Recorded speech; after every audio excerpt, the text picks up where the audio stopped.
What's going on, YouTube? Glad you guys were able to make it with us back once again. This is BroCode, man. BroCode, man. You know what I'm saying? Yes. We finally getting it started. Man. My mellow. You know what I'm saying? Let's do it. So I want to go ahead and first bring to you guys a video clip. And when I saw this video clip, I thought about how much and how important it is for all of our children to know their heritage, to know their history, to know their story. Not his story, but our story. So go ahead, stay tuned. I'm gonna roll this clip for you guys. Hello! Black History Month is a commemoration, vocab word, for Black activists, another vocab word, who took their time out to go fight for what they feel is right. Like Martin Luther King had a speech that violence is not the answer and no segregation. We celebrate Black people that helped us change history. It reminds us to be strong, even in politics. Oi. What matters is what's inside of you and how you act to other people. Doesn't matter if you're Black, if you're white, you should always celebrate it because you know the struggles Black leaders went through in order for you to be here right now. Even though we may have the different skin color, we're still the same type of people, no matter what. And a lot of people, they don't see me for who I am. They see my outside appearance, but they don't see what I have on the inside. It's very hard to grow up knowing that you're Black and you have a lot of personal prejudice against you. I see it on the TV and I'm like, is that gonna happen to my brother? Is that gonna happen to my dad? I always have that in the back of my mind every time that I'm home and they're not home. Black history is important to me because I have to remember where I came from and I have to remember who came before me. Because you have to look at the things that Martin Luther King Jr., Rosa Parks, and Malcolm X did for us Black people, so people can't treat us unfairly because they think some type of relief. Because we are all people and you need to stand up for our rights. There's still discrimination. There's still discrimination in all parts of the world, in all parts of the United States. We should still fight for what we believe in. We should still fight for getting what's right. Man. Wow. Man. Did you see the same thing I see, bro? Yeah, I see it too, bro. Oh, man. It's crazy. Man, that's wild. You know, the thing is just a lot of the things that the kids were saying, and might I say they was well informed to be their age and to be that to be able to articulate a lot of the things that we heard them say. Right. Man, much love to their parents, much love to their teachers, you know what I'm saying?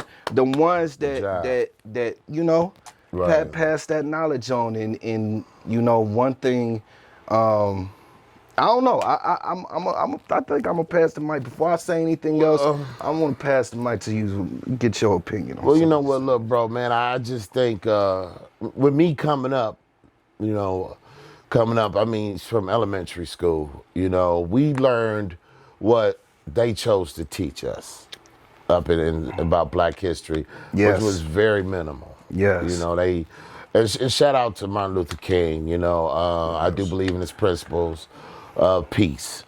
Yes. But they also pushed that agenda too much with us as far as peace when they were being very violent with us. Yes.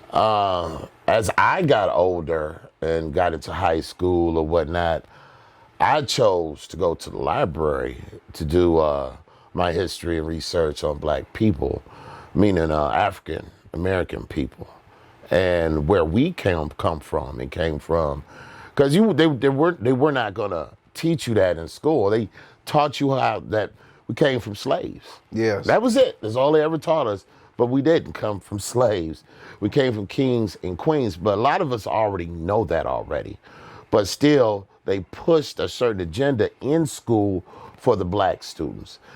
meaning that they tried to keep us down and passive and tried to make it like, well, hey, they created everything. No, we built this place. Yes. We built America off our backs, blood, sweat, and tears. Yes. You feel me? Our people did. Not me personally, but my mama and my mama's mama and my daddy's daddy, and so on and so forth. You understand me? And a lot of stuff that stemmed from that, from the slavery, was psychological. Yes. Which yes. still passed down from generation to generation. Yes. Which is a family curse. I mean, it's generational curse. Definitely. And before you go on, bro, I'm going to go ahead. I'm going to play this clip real quick so you guys can get an understanding of what my brother just said, because you hit it on the head when you said we built this country. Former First Lady Michelle Obama famously said in her 2016 DNC speech that, quote, "I wake up every morning in a house that was built by slaves." She was absolutely correct. If you look on a timeline, the history of the United States is still fairly brief, and slavery was abolished a mere 155 years ago. It wasn't just the White House that was built using slave labor, by the way. The building that serves as our country's political center, the United States Capitol, was built and rebuilt using slave labor after its sacking in the War of 1812. Although most northern states had abolished slavery by 1804, it's had its fair share of symbols erected using slave labor. If you're familiar with the Trinity Church in New York's financial district, you may not know that the clergy rented enslaved people to build its iconic spires, as well as the wall that used to snake down what we now know as Wall Street. Many of our forefathers were enslavers. Thomas Jefferson's entire property in Charlottesville, Virginia, Monticello, was built and run by enslaved people. Enslaved people also helped build our intellectual centers. Georgetown University, one of the country's oldest colleges, built most of its campuses after the sale of 272 enslaved people in the 1830s. Many schools with storied histories were built in part by enslaved people, including Harvard University's Law School and the University of North Carolina, Chapel Hill. That school's campus was maintained by slave labor until its abolishment in 1865. Poor record keeping and indifference by early historians makes it nearly impossible to know every contribution made to these buildings, but there's no doubt about so, you know, even with just the African Americans, there was so many achievements and benefits that we've benefited, you know, America with, that we were never really never given credit for. Right. You know, a black man created air conditioner. You know, Madam C.J. Walker's, you know, see, all the women know her, you know what I mean, because she did the high comb and grew the hair out and all that stuff. But it was just so many other black people in our history that we are not even taught about.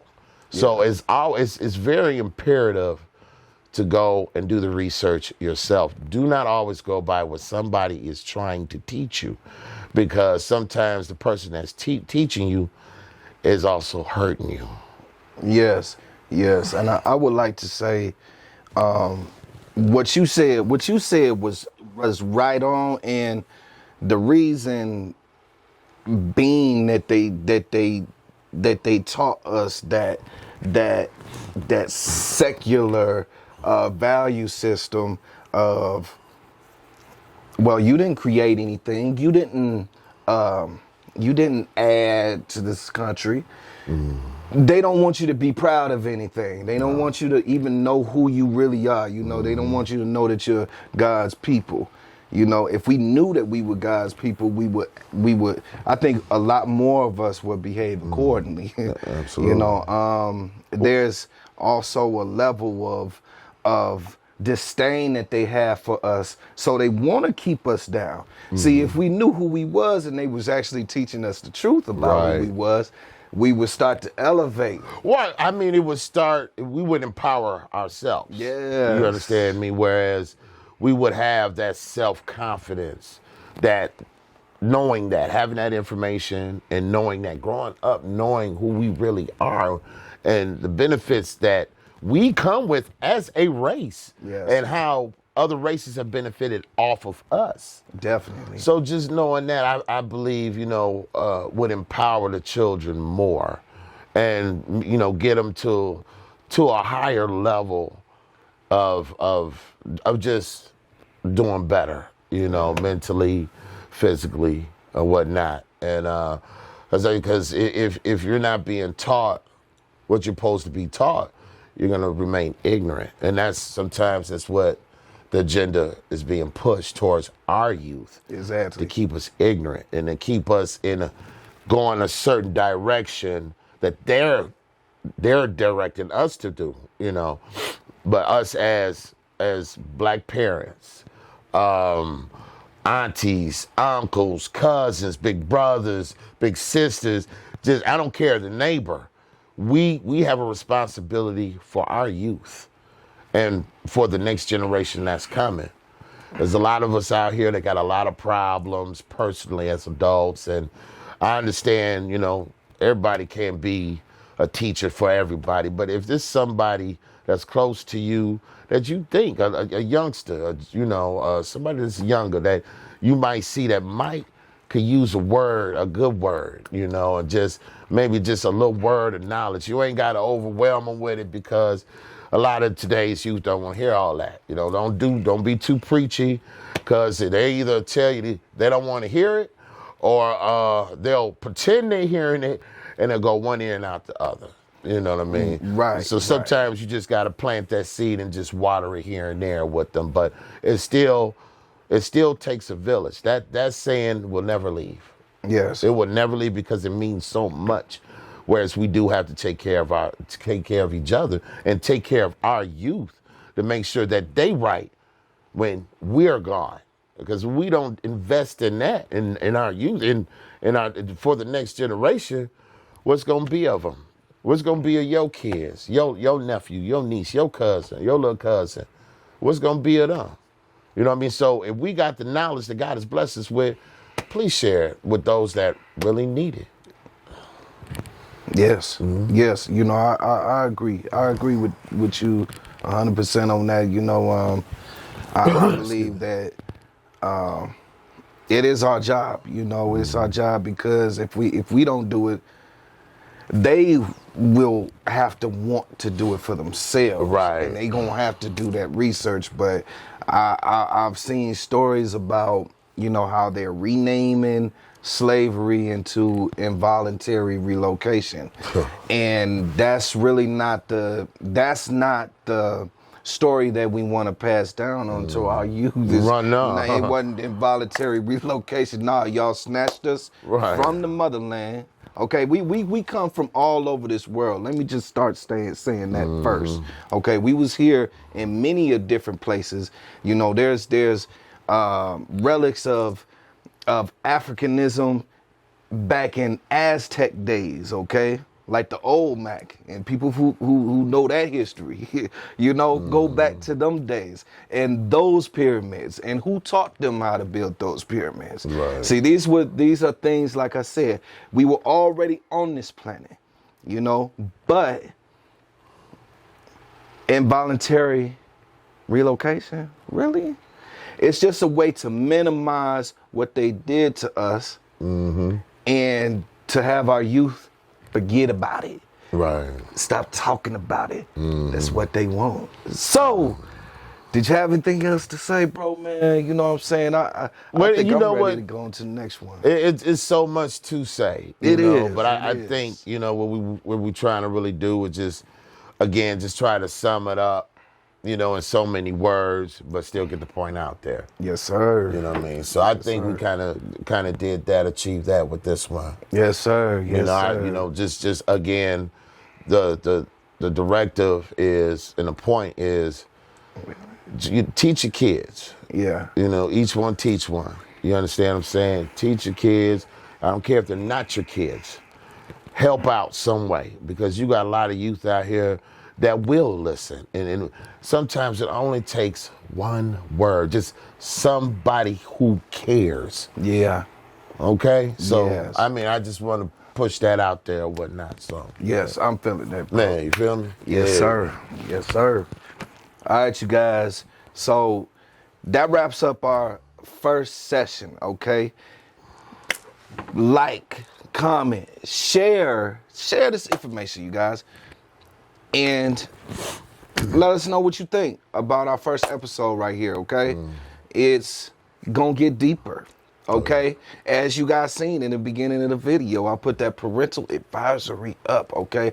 Because you might not like some of the words that we say, but I gotta go ahead and let you know Excuse me. that we might end up saying some of the words they didn't Right, like. right. You know, I mean, we all grown-ups here, but, you know, we try to use discretion with our words or whatnot, because we don't know who's watching or whatnot. And, you know, me, myself, I'm trying to speak better. Okay, I pray to God, help me speak better, because I know I got a potty mouth. So I'm trying to do something different, and once you do something, and make it a habit, then you'll start doing it. You already know. All right, you guys. All right. I'll see you guys on the next episode. BroCode. Peace.